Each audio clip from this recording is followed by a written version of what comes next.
what is distracting you? Stop and think to yourself, like, what is stopping you from worship?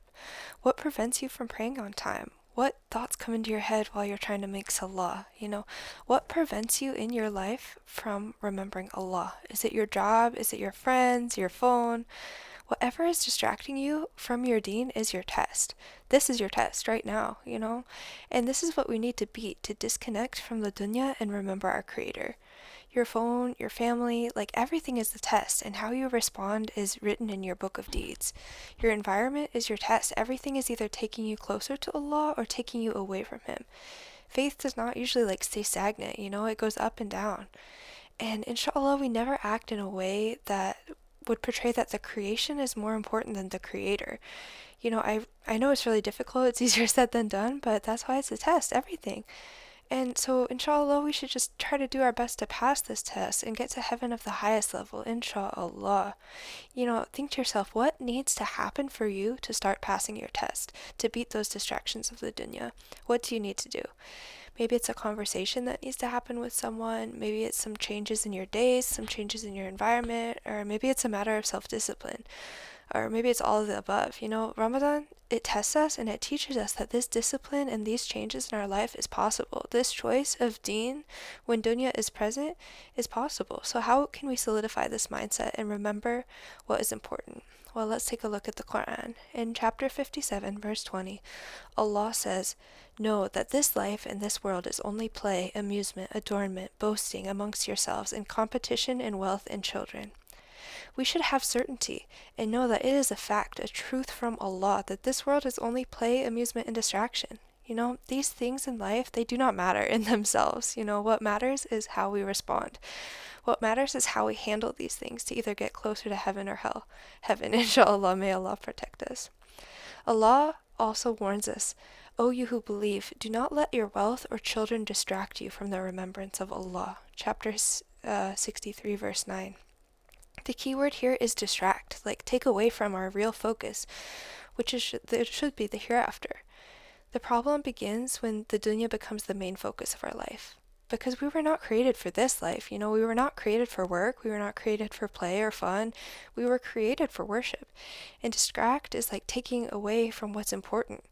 If our job makes it hard to pray on time, and we're choosing to work and delay or miss that prayer, then we're saying that, the provision is more important than the provider, and we're not following the verse. In that way, we're letting our wealth distract us from the remembrance of Allah, or we're letting things of this life distract us from the remembrance of Allah, which is not the point.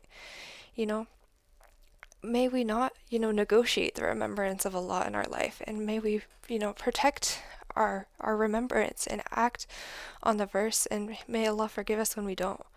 In the West, I think there's that idiom being caught up in the rat race, or climbing the corporate ladder and things like that. But Allah talks about this too. He says in chapter 102, verse 1 and 2, "Competition for worldly increase distracts you until you visit your grave." This verse literally says that. It says this dunya is so tempting to accumulate more and more and more and be distracted in this way until death. It doesn't stop. But that's not what this success is of this life, This world is only temporary enjoyment. In chapter 3, verse 185, Allah says, "The life of this world is nothing but enjoyment of deception." This life is temporary, deception, and nothing. Furthermore, the enjoyment that we do have is temporary. We wait all day for iftar and then we have it and it's gone. We worry about something so much and then it passes and it's fine. It's temporary and it's deception, but the hereafter is forever. All of these things are part of life, but they're not the destination. They are obstacles, or they are means, or they are tools to get to heaven, but depending on how the believer uses them and how we respond. So there's a balance to be had.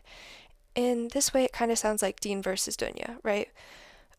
People say Deen versus Dunya all the time, but what's the answer? How do we handle that? Well, the Quran has the answer, and we are told, seek the hereafter with what God has given you, but do not forget your share of this world. Chapter 28, verse 77.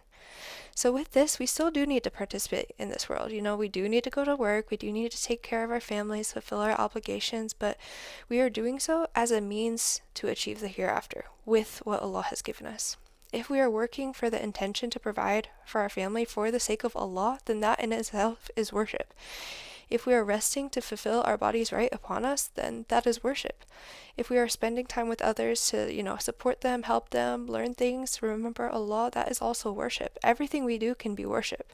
So in a way, it's not really like Deen versus Dunya. They're not opposing. I think it's more like how can we put more Deen into our Dunya? Or how can we use our Dunya more to serve our Deen?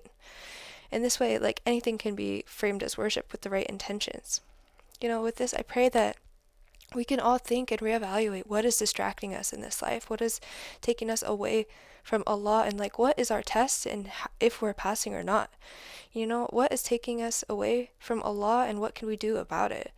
I pray that we find these things and use them as a means of worship and a way for us to achieve nearness to Allah. I pray that we realize what takes up space in our mind and in our heart, and I pray we can find ways to give that space back to where it belongs, to Allah.